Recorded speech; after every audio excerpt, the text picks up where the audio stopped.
आप सभी भक्तों को इंदिरा एकादशी व्रत की ढेर सारी शुभकामनाएं। आप सभी के जीवन में लक्ष्मी नारायण की कृपा से आपको सभी प्रकार के सुख और समृद्धि की प्राप्ति हो। लक्ष्मी नारायण आप सभी के इच्छाओं को पूर्ण करे। इंदिरा एकादशी का व्रत, जो कि हर वर्ष आश्विन माह के कृष्ण पक्ष की एकादशी तिथि के दिन इंदिरा एकादशी का व्रत किया जाता है। पितृपक्ष के दौरान यह एकादशी का व्रत होता है। यह एकादशी का व्रत, जो कि पितरों को गति प्रदान करने वाला है, इसलिए इसे पितृ एकादशी के नाम से भी जाना जाता है। हर माह के कृष्ण पक्ष और शुक्ल पक्ष की एकादशी तिथि के दिन एकादशी का व्रत किया जाता है। हर व्रत का अपना अपना विशेष महत्व होता है। इसी प्रकार से आश्विन माह की कृष्ण पक्ष की एकादशी व्रत का अपना विशेष महत्व है। इसे एकादशी या 11 व्रत के नाम से भी जाना जाता है।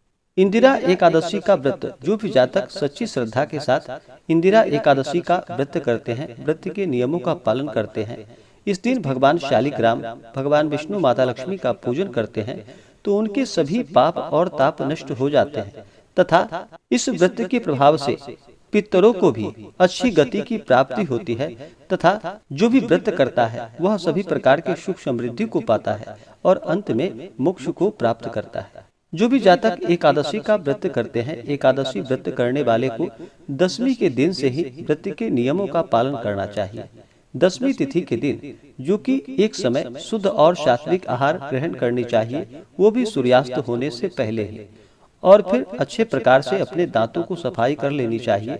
रात्रि में फिर ब्रह्मचर्य का पालन करते हुए भगवान नाम का स्मरण करते हुए सोना चाहिए। और एकादशी तिथि के दिन सुबह उठकर नित्य क्रियाओं से निवृत्त होकर के इस दिन गंगा नदी में स्नान करना चाहिए। गंगा नदी में अगर स्नान ना कर पाए तो घर के नहाने के पानी में ही थोड़ा सा गंगा जल मिलाकर स्नान करना चाहिए। शुद्ध वस्त्र धारण करना चाहिए और भगवान सूर्य देव को सबसे पहले अर्घ्य प्रदान करना चाहिए। उसके बाद फिर व्रत का संकल्प लेना चाहिए। भगवान श्री हरि से प्रार्थना करनी चाहिए कि हे भगवान विष्णु, हे माता लक्ष्मी, हे भगवान शालिग्राम, आज मैं इंदिरा एकादशी, पितृ एकादशी का व्रत करने जा रहा हूँ या करने जा रही हूँ। इस प्रकार से भगवान से प्रार्थना करें कि यह व्रत मेरा सफलता पूर्वक पूर्ण हो और हमारे सभी प्रकार के पाप और ताप नष्ट हो तथा हमें सुख समृद्धि की प्राप्ति हो और अंत में मोक्ष की प्राप्ति हो। इस प्रकार से भगवान से प्रार्थना करनी चाहिए। आपके मन में जो भी इच्छा हो, जो भी कामना हो, वह प्रभु से आपको कहनी चाहिए। और इस दिन भर व्रत रहते हुए इस दिन पूजन करना चाहिए। जहाँ तक हो सके इंदिरा एकादशी के व्रत में इस एकादशी व्रत को निर्जला करना चाहिए। अगर निर्जला करना संभव ना हो तो आप एक समय फलाहार का भी प्रयोग कर सकते हैं। जिनका स्वास्थ्य सही ना हो या गर्भवती महिलाएं हो, वो एक समय फलाहार का प्रयोग करे और भगवान का इस दिन पूरे विधि विधान के साथ सुबह और शाम के वक्त पूजन करे। और जो भी अपने पितरों के निमित्त अपने पितरों को अच्छी गति प्रदान करना चाहते हो तो वो इस दिन विशेष प्रकार से मध्याह्न काल के समय में, यानी कि दोपहर के समय में अपने पितरों के निमित्त श्राद्ध तर्पण आदि का कार्य करे। फिर भगवान शालिग्राम का पूजन करे और भगवान से प्रार्थना करे कि हमारे पितरों को, हमारे पूर्वजों को अच्छी गति की प्राप्ति हो। इसी प्रकार से भगवान का प्रार्थना करे। सुबह और शाम के वक्त भगवान का पूजन करे, कथा को श्रवण करे, भगवान की आरती करे। रात्रि में जहाँ तक हो सके जागरण करते हुए समय को व्यतीत करना चाहिए और अगले दिन जाकर के फिर इस व्रत का समय के अनुसार ब्राह्मणों को पहले भोजन करा करके ब्राह्मणों को दान और दक्षिणा दे करके उसके बाद फिर समय के अनुसार व्रत का पारण करना चाहिए। तो आइए सुनते हैं इंदिरा एकादशी व्रत की कथा। तो बोलिए प्रेम से भगवान विष्णु की जय, माता लक्ष्मी की जय, एकादशी माता की जय, भगवान श्री कृष्ण की जय, भगवान शालिग्राम की जय, सर्व देवी देवता की जय। एक समय की बात है कि एक बार महाराज युधिष्ठिर ने भगवान श्री कृष्ण से प्रश्न किया कि हे प्रभु, हे भगवान, अब आप कृपा करके आश्विन कृष्ण एकादशी का महात्म्य हमें सुनाइए। भगवान श्री कृष्ण बोले कि हे राजा, इस एकादशी का नाम इंदिरा है और इसके व्रत का फल महान पुण्यों को देने वाला है।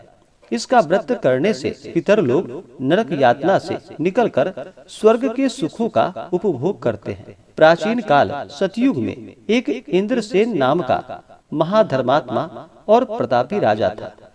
इसके राज्य में प्रजा जो कि धन धान्य से परिपूर्ण एवं सुखी थी। एक दिन राजा अपने दरबार में विराजमान था। उस समय महर्षि नारद आकाश मंडल से उतरते हुए दिखाई पड़े। उनकी दिव्य ज्योति से चारों ओर प्रकाश प्रस्फुटित होने लगा।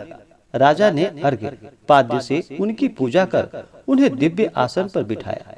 महर्षि ने राजा से कुशल प्रश्न किया। राजा ने कहा कि भगवान, आपकी दया से यहाँ हर प्रकार से सब कुशल है। अब आप अपने आने का कारण बतलाइए और हमें कृतार्थ करें।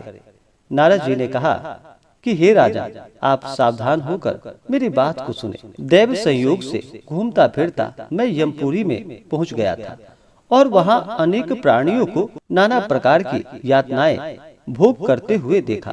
वहीं पर आपके पिता भी मिले और उन्होंने कहा कि मेरा पुत्र इंद्रसेन महिष्मती का राजा है। आप उसके पास जाकर मेरा संदेश सुनाइए कि वह इंदिरा एकादशी का व्रत सकुटुंब करके उसका फल मुझे अर्पण करे, तो मैं इस यम यातना से छूट जाऊंगा। यह तुम्हारे पिता का संदेश है, इसलिए तुम इंदिरा एकादशी का व्रत कर उन्हें यम यातना से बचाओ। महर्षि के ऐसे वचन को सुनकर राजा ने कहा कि भगवान, आप मुझे बतलाइए कि यह व्रत किस प्रकार से किया जाता है। राजा के ऐसे वचन को सुनकर नारद जी ने कहा कि राजन, आश्विन कृष्ण पक्ष की 10वीं के दिन प्रातः काल स्नान कर पितरों को प्रसन्न करने के लिए श्राद्ध करें और एक ही बार भोजन कर रात को पृथ्वी पर सोएं। दूसरे दिन प्रातः नित्य कर्मों से निवृत्त हो एकादशी का व्रत का संकल्प करे कि आज मैं एकदम निराहार रहकर समस्त भोगों को त्याग द्वादशी को भोजन करूंगा। हे पुंडरीकाक्ष, आप मेरी और मेरे संकल्प की रक्षा करें। इस प्रकार संकल्प कर मध्याह्न में शालिग्राम की मूर्ति के सम्मुख श्रद्धा भक्ति युक्त श्राद्ध करे और ब्राह्मणों को भोजन कराकर उनको यथाशक्ति दक्षिणा प्रदान करे। पितृशेष को शूंघ कर किसी गौ को खिला दे। धूप दीप से भगवान का विधिवत पूजन कर रात को जागरण करे।